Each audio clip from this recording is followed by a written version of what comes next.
I'm excited also that you said that you are giving one of your books away to our Connected Yoga Teacher listeners. So if they want to share in the comments, like maybe they have a question for you, maybe they have a comment about something that we've talked about today or a thought, or maybe it's inspired their practice or how they teach. All they have to do is comment and then we'll draw one winner. And thanks for offering that, because I think that's a really nice gift for our listeners. Yay. Thank you for doing that, Shannon. I'm happy to ship a book to the winner and see the comments that come up. If there is one thing that you wish kind of all yoga teachers would know about connecting more with nature, what might it be? Hello, and welcome to the Connected Yoga Teacher Podcast. I'm your host, Shannon Crow. My pronouns are she, her, hers. And this podcast is being recorded on the land of the Anishinaabe, Odawa, and Mississauga people. It's very important for me that I continue to learn about this land, the Indigenous people who cared for it for so long, and the history and culture of my settler and immigrant ancestors.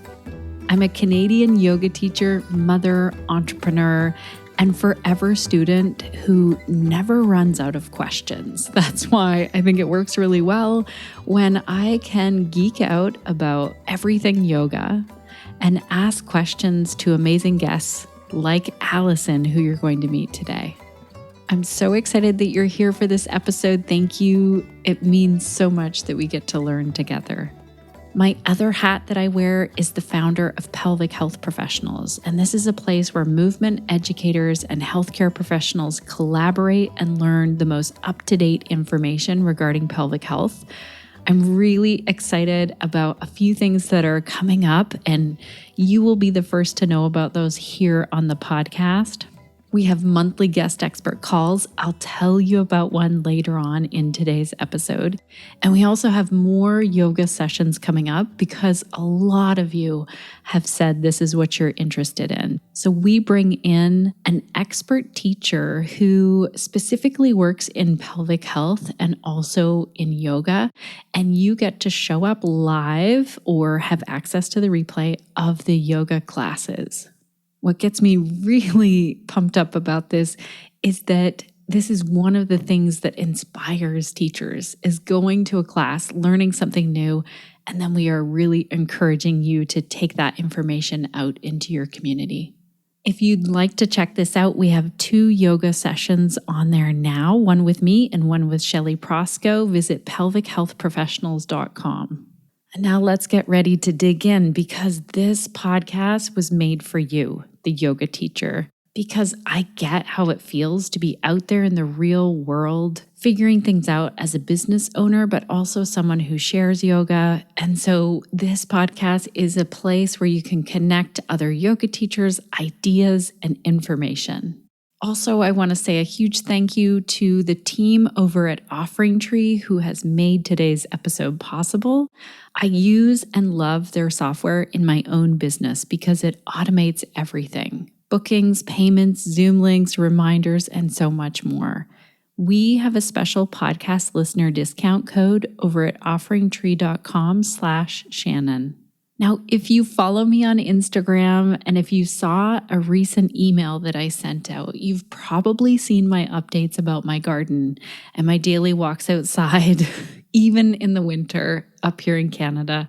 So it will be no surprise to you that I love spending time in nature. I get really excited about talking about how people can grow food. I love to really learn about how to help pollinators. And to me, time in nature is part of my yoga practice. That's why I'm so excited about today's guest, Alison Zak. Alison is an author, yoga teacher, wildlife conservationist, and a self-described animal. She loves to encourage her students to find connection within themselves, their fellow humans, and beyond human beings, and with nature through yoga. In our conversation today, you're going to hear Alison describe how we can use our yoga practice to honor nature and connect with other beings, and why it's important to seek that connection with animals. Alison also shares a little bit more about how we can take inspiration from nature for our teaching and our own personal practice. this is something that I am excited for you to hear more about. And especially if you're interested in picking her book up, I know that sometimes we can get stuck as yoga teachers and thinking, oh my gosh, what is my theme? What is, my intention for this class? I want to bring something new in. And I think this is a fantastic way to do this, no matter what age group you teach.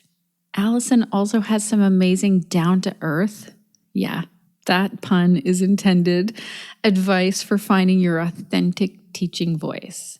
And she digs into why I, personally, we get into a little personal share here, and some others might feel uncomfortable when asked to make animal sounds in a yoga class. I have to tell you, connected yoga teachers, I cringe anytime someone asks me to do that in a yoga class. And I love Alison's reason of why she thinks that is. I learned so much from this conversation, and I cannot wait to share it with you. So let's dive in and meet Alison.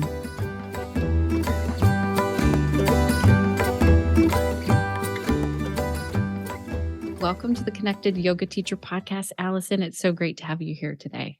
Thanks for having me, Shannon.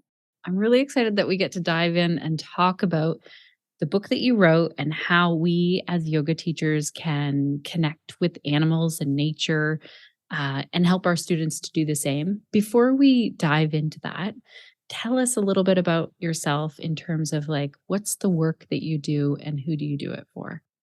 I am, in addition to being an author, I'm a yoga teacher, relatively new to teaching. I got my teacher certification in the middle of the pandemic, so that has been fun. And I am also a wildlife conservationist with a background in anthropology. So these are kind of all the things that have led to me combining all of my passions into using yoga to connect people to nature and to other animals. So I'm also the founder and director of a nonprofit organization called the Human Beaver Coexistence Fund, where I help landowners manage beaver problems without trapping them. And so it's just kind of another example of this work that I do, acknowledging that we are coexisting in this world and on this planet with other animals. Oh my gosh, I love it so much. I need to remind myself this because I grow a vegetable garden and I have a groundhog that likes to come and visit and coexist and snack with me. Mm-hmm. And so I'm working at planting more things that will keep her busy. I call her her. I'm not actually sure if it's a he or a her, but I don't think it's easy to tell with groundhogs. It isn't. But you're giving a perfect example of actually a strategy. So before I did beaver coexistence work, I was studying crop raiding monkeys. And so the farmers would do the same thing. They would grow either certain crops on the edge or just kind of accept that some of their harvest would be taken by animals. And that's what you're doing in your garden. I know. Well, and she's so cute. The alternative, a lot of farmers would trap them or shoot them. And once you see her little face eating an apple, I can't do it. And if I did that, just another one would move in probably. So exactly. She knows she's in big trouble when she gets in my garden box. And I'm like, no, that's not yours. She has to understand the boundaries. Oh, shoot, that's the wrong spot. Yeah. It's a challenge for sure. So I love that you are doing this work already, and then you became a yoga teacher. And now conversations like this, I think, are really key to helping the planet, which I know lots of yoga teachers want to do. So what do you think is the importance there of bringing yoga and this connection with nature and animals? What are the benefits of that you see? Yeah, I should say that I've been practicing yoga for maybe 16 years now. So my practice has spanned much longer than my teaching career. So it's always, nature has always inspired my personal practice. But then when I started teaching, I started to think about ways that I could inspire my yoga students as well. And one of the realizations I had was we practice all of these poses that are named after animals, but we never think about the animals as we're practicing them, even though we are physically mimicking the shapes of other animals and we're kind of like embodying certain qualities, or we can presume that that's how these poses originally got their animal names, right? But we never think about a cobra when we practice cobra pose. And how many hundreds or thousands of times have yoga practitioners and teachers practiced cobra pose? So many. Yeah. But rarely ever think about the animal that it's named after. And so that was kind of the starting point for this whole idea. The concept of wild asana is just this idea that by embodying the shapes of our fellow animals, because one of my big things is like we are animals too, and it actually helps connect us when we can recognize that and honor that. The first step is just becoming curious about another being. And so, encouraging yoga students to, when they're in cobra pose, think about how a cobra might experience the world. What does it feel like to have no limbs? And we sometimes even are thinking about these things in the very like physiological sense in the pose, but not actually relating it to a cobra. And I've never seen a cobra in the wild. I hope to someday. So there are some of these animals that we will be more familiar with from our own experience, and some that we will never see. But there's always going to be like this place where we can just get curious about what that animal's life is like and how they perceive the world. And then that is the thing that helps us to just realize how connected we are to other beings, which is in the end kind of the point of yoga, right?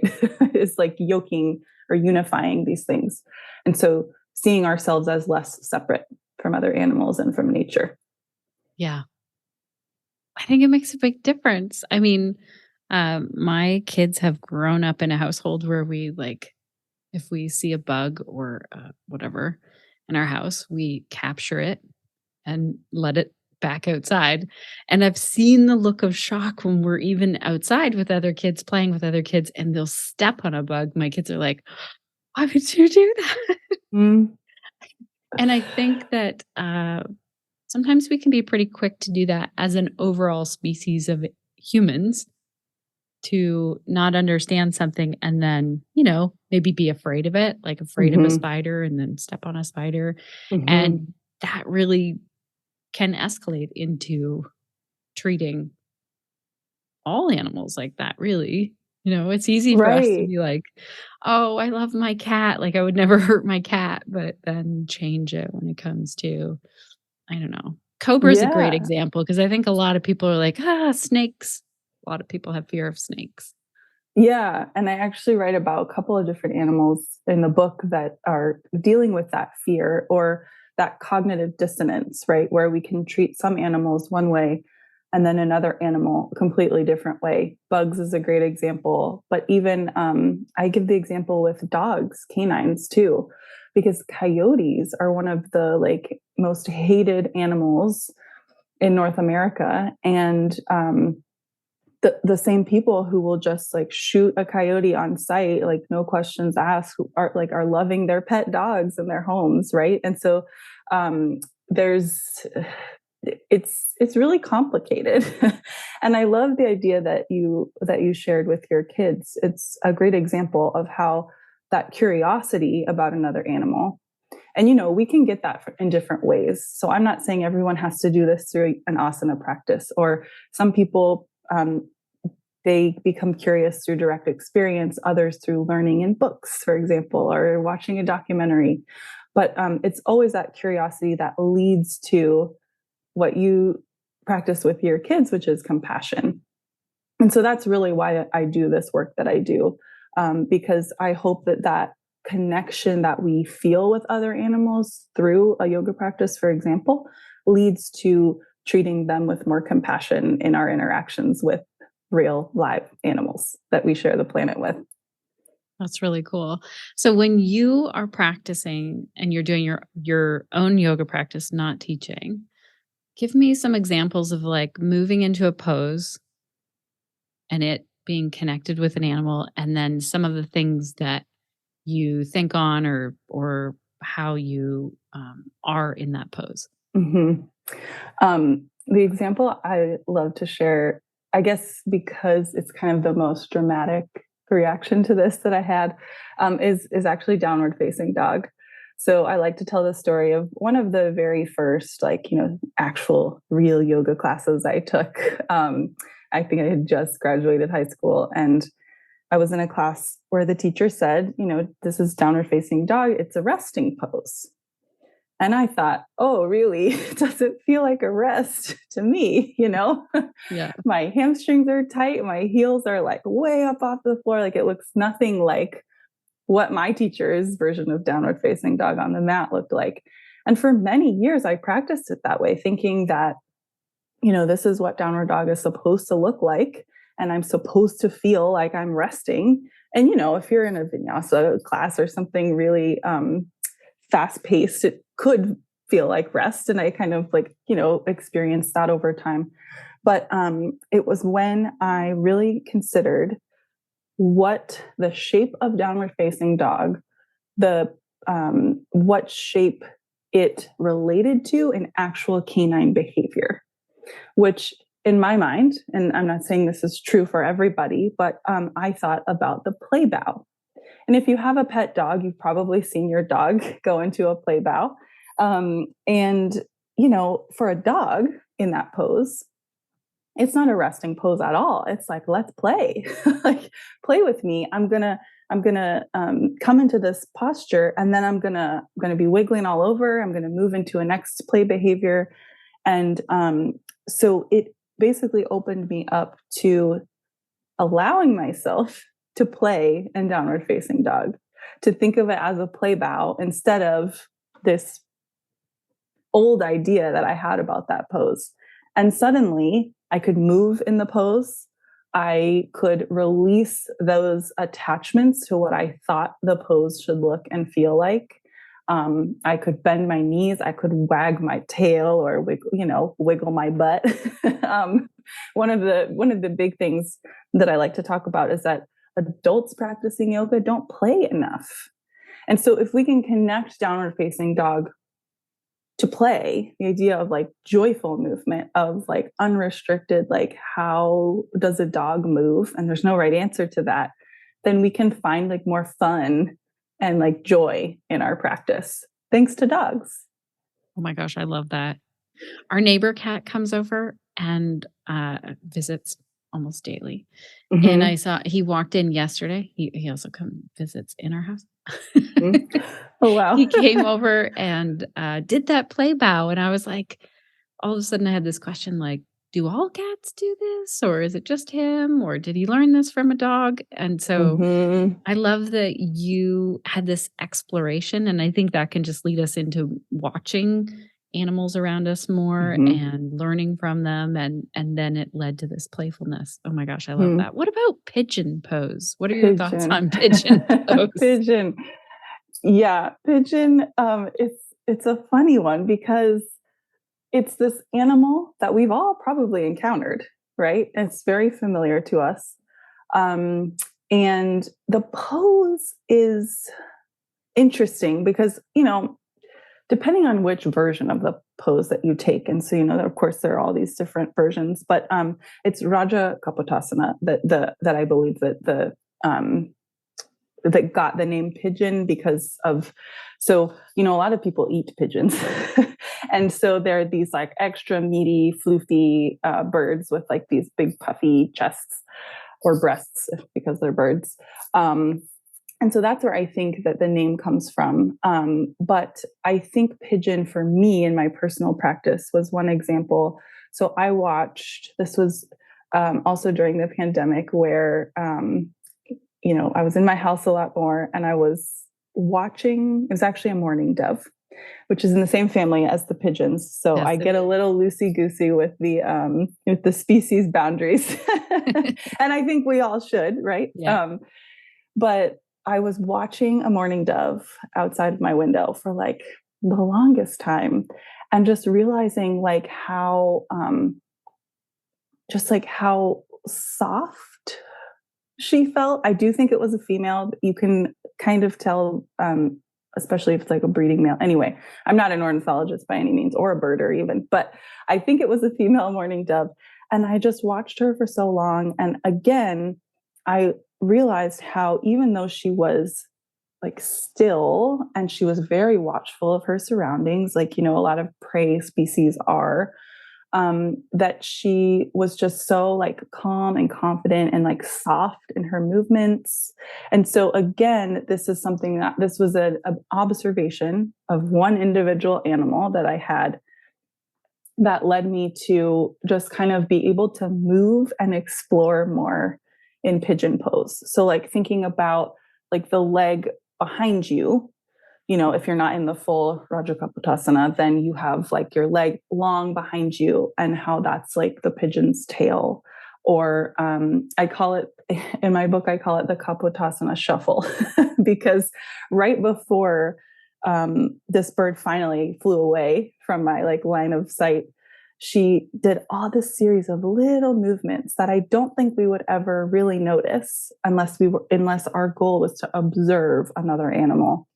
So like she would like step from one foot to the other, and she would, do a quick little preening gesture or something before she flew away. And so it just was another example of an animal who allowed me to explore more in the pose, to find movement that felt authentic to my own experience, my own observations of nature. And I just felt so connected in that one moment to that one bird that now whenever I practice pigeon, I think of her. And I'm still connected to her. She's probably not even alive anymore, but now through my yoga practice, she still is. So anyway, that's like a long answer, but from my own personal experience, how pigeon was. I love it. It's making me think of the mourning doves out here. I love that when it just starts to rain, they will like stretch their wings out. I thought, like, I looked out kind of concerned, like, oh my gosh, that bird has hurt its wing, because it was kind of stretching out onto the ground. And then I Mm-hmm. realized, oh no, now it's doing it with the other wing. The other one, it's kind of like having a little shower. Uh-huh. And so that's inspiring me to think, oh, next time I come into that pose, maybe I'll play around with that as well, Mm-hmm. which is it. Mm-hmm. So is that what you do? Is that how you sort of watch these animals and Mm-hmm. then bring that into your practice? Yeah, that's one way to do it, especially with animals that we can observe, right? And like I kind of alluded to, it doesn't have to be a pigeon for pigeon pose, right? It can Right. be any bird that makes you think of a pigeon. I'm I'm a little bit critical of putting animals in those species boxes anyway. I come from a more scientific background, but I call myself like half scientist, half mystic. So like it can go either way for me. Right. But the kind of the boxes we put living things in for the sake of making science easier, throw all of that away for this practice. And just, if it is cobra pose, for example. So another example is I teach kids yoga as well, and oftentimes outside. And what I will do a lot of the times when teaching kids is to change the pose name just enough so that it is an animal that, we might encounter if we go out for a hike together after we practice yoga. So instead of cobra pose, it might be hognose snake pose, and it's downward facing coyote pose, and it's, bobcat cow, or whatever examples of more local wildlife. So that can help some people to connect. But this can even happen through, sometimes with a really seemingly foreign animal, like something you've never seen before. I'm trying to think of like the most obscure thing. Maybe a scorpion Yeah. is another good example. Sometimes bringing that beginner's mind to the pose is great too, because then you're not stuck in these pre-existing ideas or this pre-existing symbolism about what an animal means. Because I've found turtle pose is another great example of this. especially in yoga, everyone, or not everyone, because I don't think this is pretty obscure stuff, the connection to yoga, but turtles or tortoises would make a lot of yoga people think about pratyahara and withdrawal of the senses, because some turtles, not all turtles, can retreat into their shells, or they spend months out of the year just underground brumating and waiting for winter to pass. So there's sometimes this symbolism associated with an animal that I think limits the ways that we can explore who they really are. There is much more to a turtle than it going inside of its shell. Of course, right? There are these creatures that have been around for like millions of years. And there's so much biodiversity, even within the group of turtles and tortoises, that like we must go beyond that idea of retracting into a shell or pratyahara to really know who turtles are. That makes sense. Does. I'm thinking of, being out near the pond because I've watched a lot of turtles. And they sunbathe and really stretch out when they're sunbathing, Yes. like really elongate. So yeah, I get what you mean. Maybe, I'm thinking if people aren't around nature much, if they don't have that connection, because as a kid, my dad thought it was really like fun. It was a pastime that we put some newspaper down on the table and brought in some snails or slugs or whatever and just watched them for a while and then put them back outside. Mm-hmm. Maybe not everyone has access to nature like that. And so do you recommend that they, watch some nature shows? Or I guess YouTube is really easy to watch different animals. Yeah, that's definitely, I always want this approach to be accessible. And even if you don't have like, a great park right outside of your door. And, I live in like a suburban area as well, where the nature is pretty limited. Crows are one that I can easily connect to yoga, that I can see it from my window. But you can do this just in so many ways. For example, fish pose.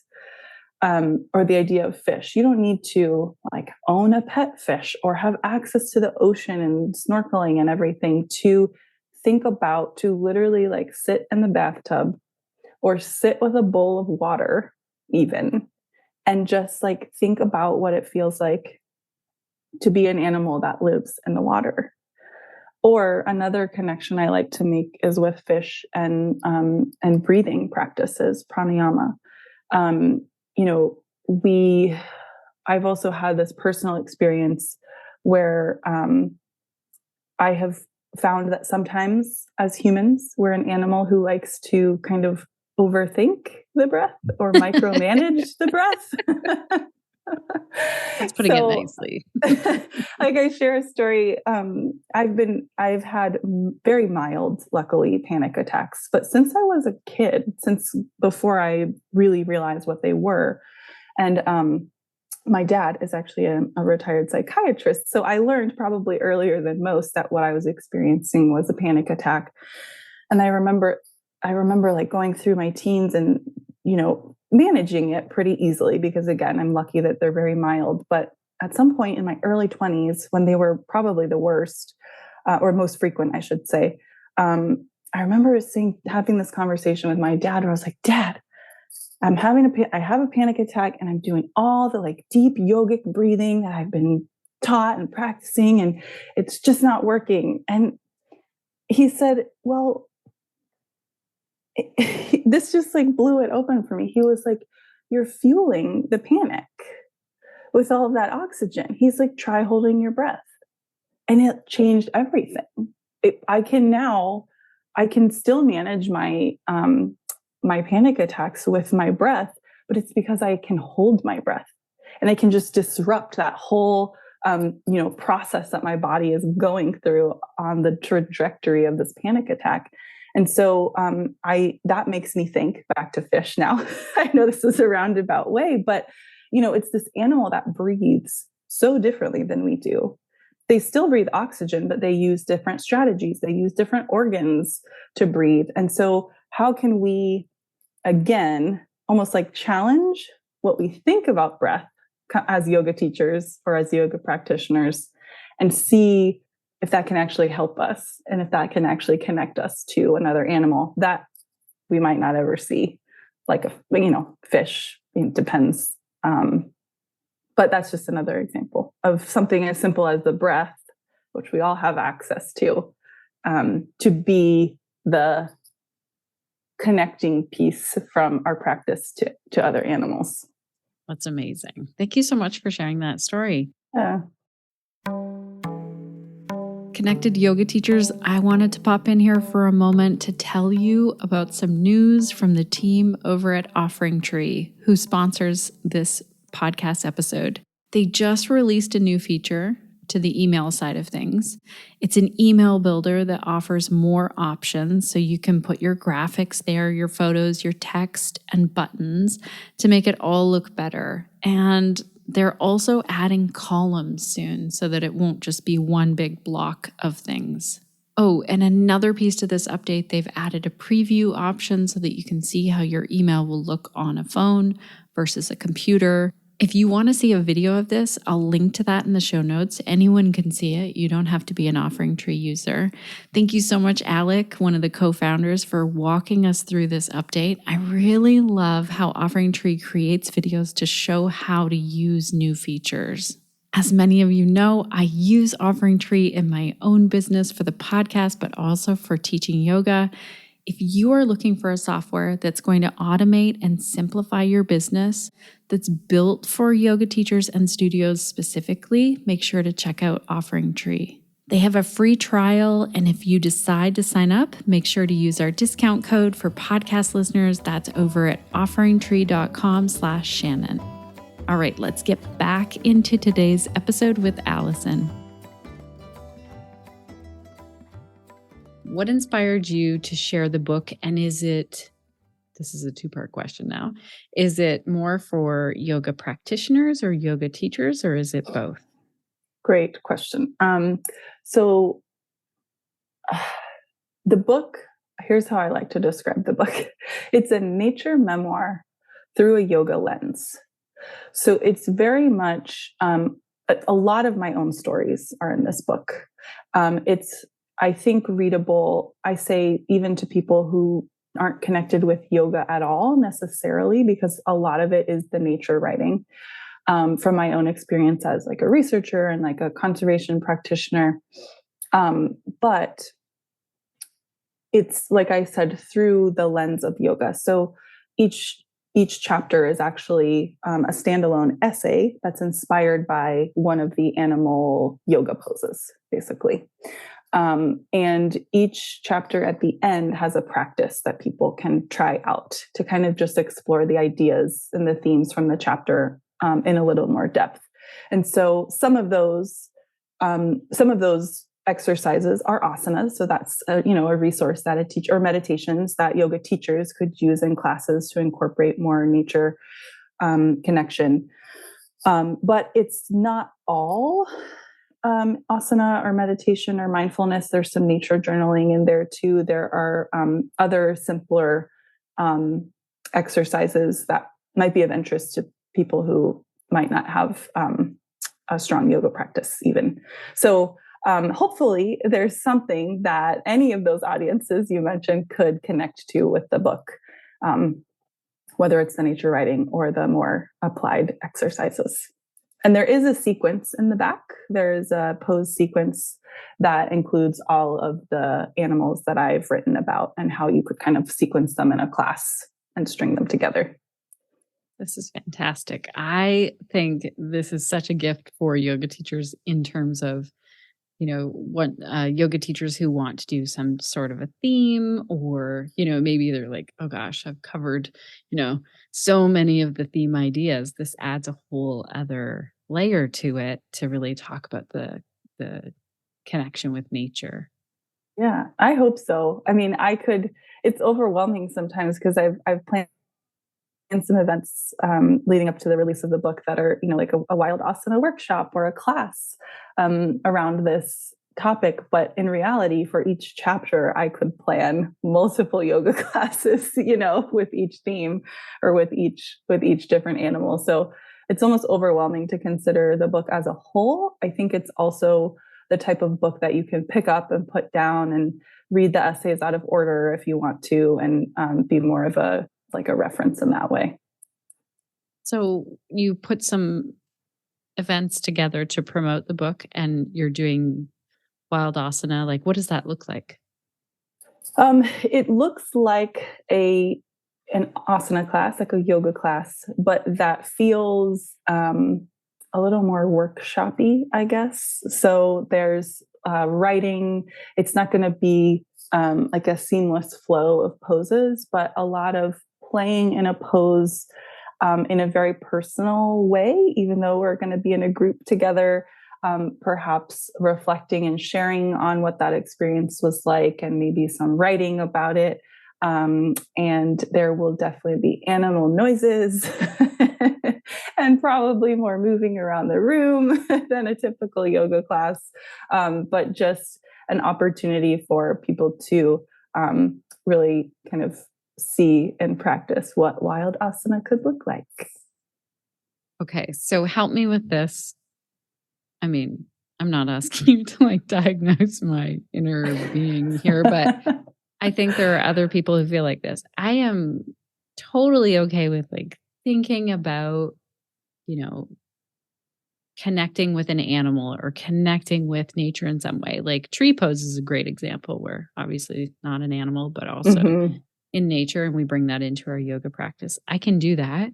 But the moment it comes into making sounds like an animal, I start to back away from that. Do you think that this, for other people who feel this way, if you were to take a guess, what's going on there and how can we kind of work with that? I think this goes back to, we've been trained as adults that we're not supposed to play, and that especially in yoga spaces that we're supposed to be serious, and that we have this air of self-study, and I take my practice so seriously, and and maybe what I'm saying is a little cringy for yoga teachers, but I think we've all probably had this experience in a yoga studio where we teach, where it's why does it feel like everyone's just a little less real? Yes. Down to the clothes that we're wearing and the vibes that we're trying to cultivate in our classes.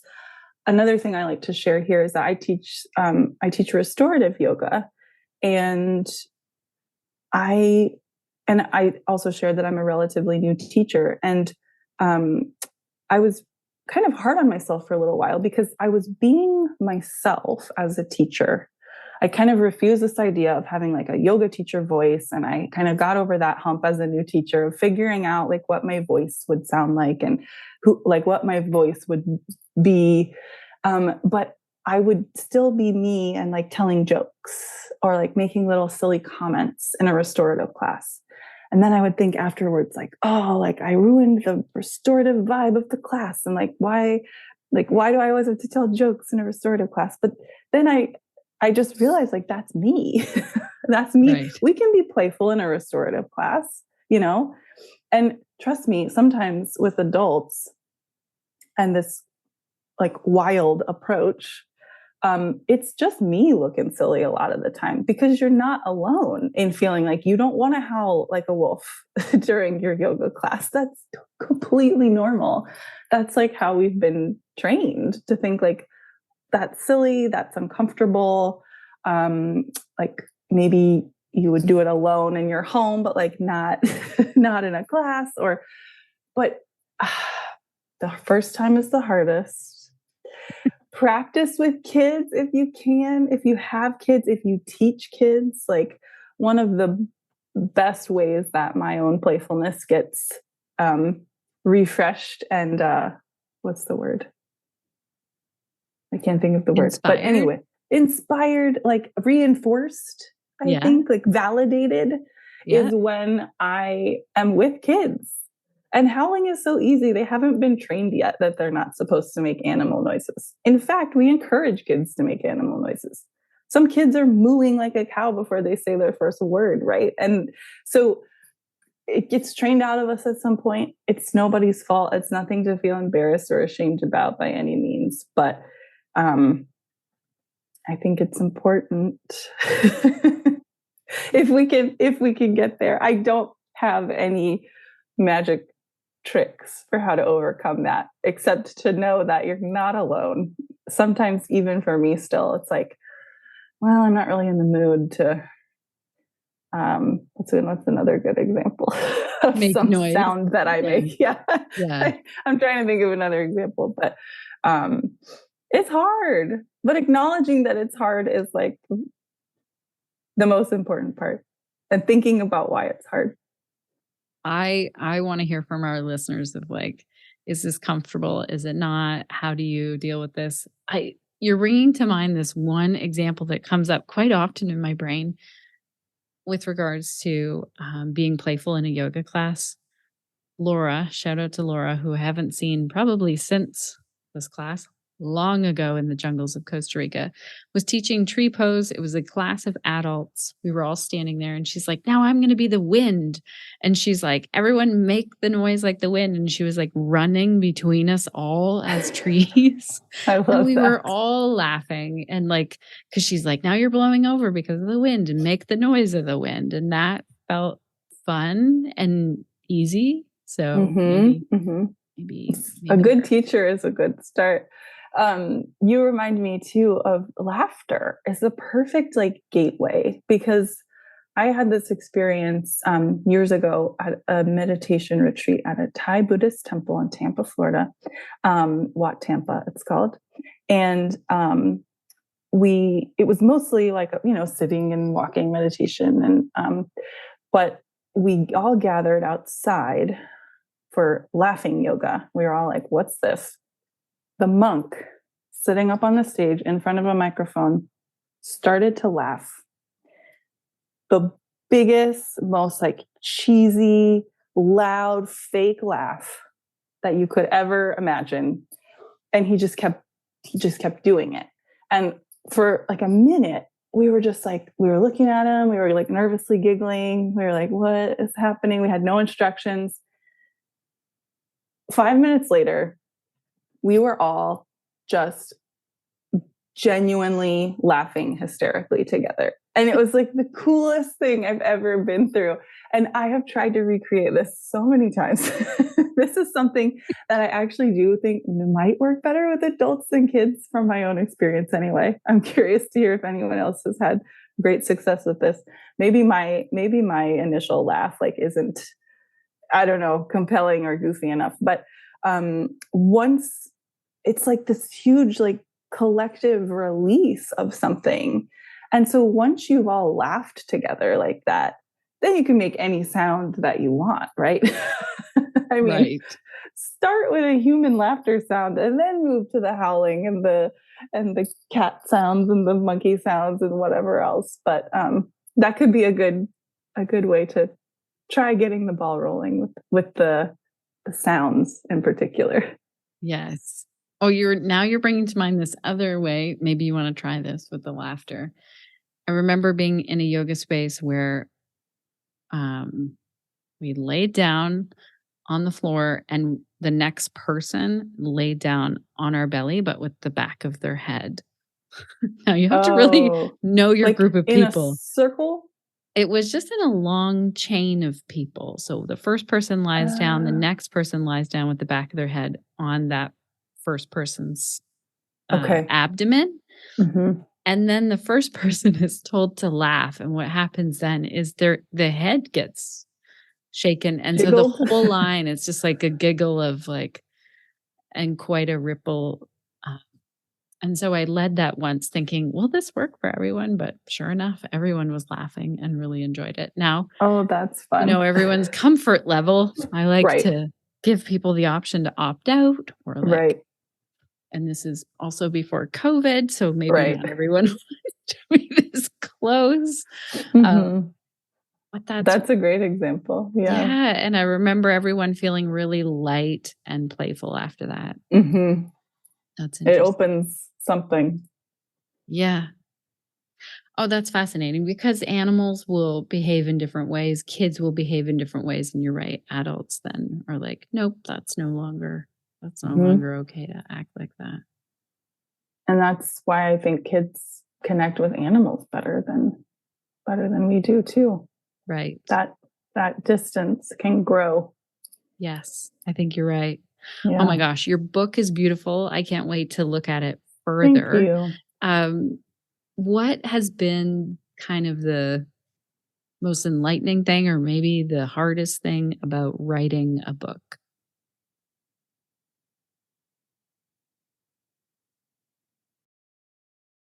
Connected yoga teachers, I wanted to leave in this very long pause that Alison had while thinking on my question, because often these get edited out. And I wanted to leave this one in because it's such a powerful moment to witness. And this happens, with many guests where they're not trying to fill in the space with words.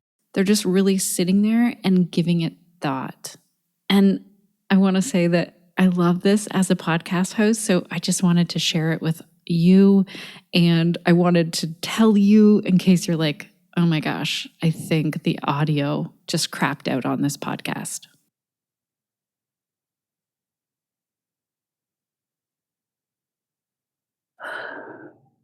The most enlightening thing.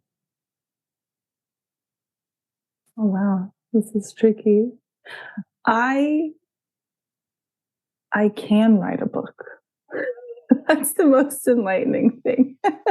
As goofy as that sounds, I have been on the journey to getting published and to having a book out in the world for years and years.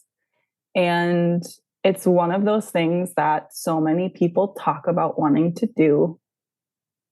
And then a fraction of those people actually do it. But it is doable, and it was really enjoyable. And I've been in this weird phase where I've been more kind of like marketing and promoting the book and preparing for it going out into the world, that I've gotten away from my writing practice. And I've realized how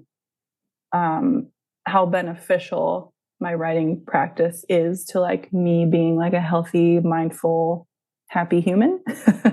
And that doesn't mean that your work has to ever go out into the world. It could just be for you. But writing is a really healing process, something I've really enjoyed, and I've got to get started on book number 2 so I can get back to that. But That's it's fantastic. a doable thing, and it's not easy, but yeah, writing is good for you no matter what happens with the result. Oh, that's inspiring. I hope our connected yoga teachers who are listening, who have thought about writing a book, I hope that you just Mhm. take that, even if you're writing and not putting it out there. Yes. It's equally important. I mean, and if any listeners want to contact me and chat about writing or the publishing process, I'm definitely happy to share my experience more on that. That's amazing. I'm excited also that you said that you are giving one of your books away to our connected yoga teacher listeners. So if they want to share in the comments, like maybe they have a question for you, maybe they have a comment about something that we've talked about today or a thought, or maybe it's inspired their practice or how they teach. All they have to do is comment and then we'll draw one winner. And thanks for offering that, because I think that's a really nice gift for our listeners. Yay. Thank you for doing that, Shannon. I'm happy to ship a book to the winner and see the comments that come up. If there is one thing that you wish kind of all yoga teachers would know about connecting more with nature, what might it be? I will go back to the importance of knowing that we are also animals. We're not separate from the pigeon or the cobra or the scorpion. When we connect with these other animals, we are connecting with ourselves because we're all interconnected. And so recognizing the animalness of ourselves is the perfect, most important first step. That's amazing. I would love to hear from our listeners also if they're out like watching nature, out in nature, walking in nature, to tag us on social media because I love to listen to podcasts as I'm outside in my garden or walking or whatever. And I'd love to see what people are looking at as they're listening, even if that's Me washing your too. dishes. Yes. I'm animal _ Asana on Instagram. That's where I am the most. Also on Twitter a little bit. Okay. So yes, feel free to tag me. I also am interested. And I'll also link to your website and all of your social things in our show notes page. Thank you so much for all of this today. And thank you for the book and all of the work that you put into it. I'm really excited to see where yoga teachers take this in their own practice and then in the classes that they lead. So thank you. Thank you so much, Shannon.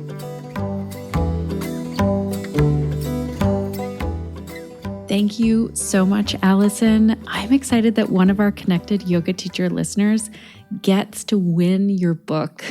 So Connected Yoga Teachers, a reminder on how to do that.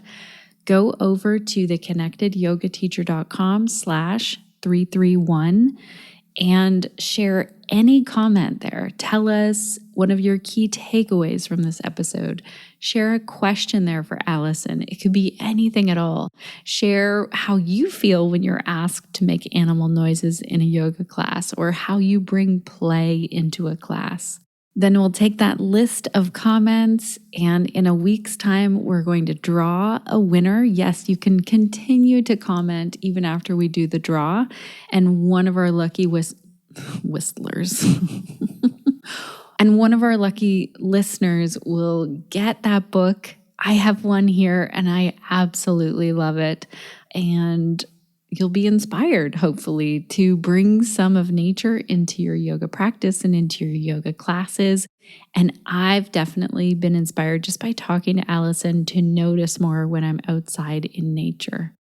If you would like to hang out in real time this month, we have a live guest expert call inside of Pelvic Health Professionals where we're talking with Sandy Hilton. I'm so excited about this because Sandy has written 2 books that are all about pelvic pain that I have turned to over and over again when I work with people and when I deal with pelvic girdle pain myself. And we're going to talk specifically about pelvic pain and intimacy with Sandy Hilton. So if you would like to help your yoga students who are dealing with pelvic pain and intimacy, if you'd like to learn more so that you can be educated about topics like this, and many other topics, visit pelvichealthprofessionals.com. The live call is July the 7th, but we do share the replay of each and every live call. Next week on the podcast, I want to talk about another book, and this book is super, super helpful if you are wanting to kind of up your game as a yoga teacher and think about your teaching style and how to authentically find your own teaching voice. Thank you so much to our entire team over here, Suzanne, Crunch, Sinead, for all of the work that you do for this podcast and the work that you do out in the world. Connected Yoga Teachers, I do want to tell you because I feel like when this episode goes out, I've been telling you that I'm going to have a special visitor. Crunch from our team is actually flying in and visiting, exploring Canada for the first time. And Crunch and I have worked together for 5 years and never met in person. We've never talked face to face anywhere on the planet. So I'm really excited about that. And if you want to follow along, I'll try and post some of our updates to Instagram. So you can find me over at the Connected Yoga Teacher on Instagram. Thank you so much, dear listener, for connecting with me on social media, connecting with me sometimes in real life, connecting with me over in Pelvic Health Professionals, and especially here on the podcast. This podcast exists because you spend your time hanging out here, and I am so, so grateful for that. Here's the question I want to leave you with today. What will you be doing this week to stay connected to yourself, your yoga practice, and to nature so that you can share the yoga that lights you up?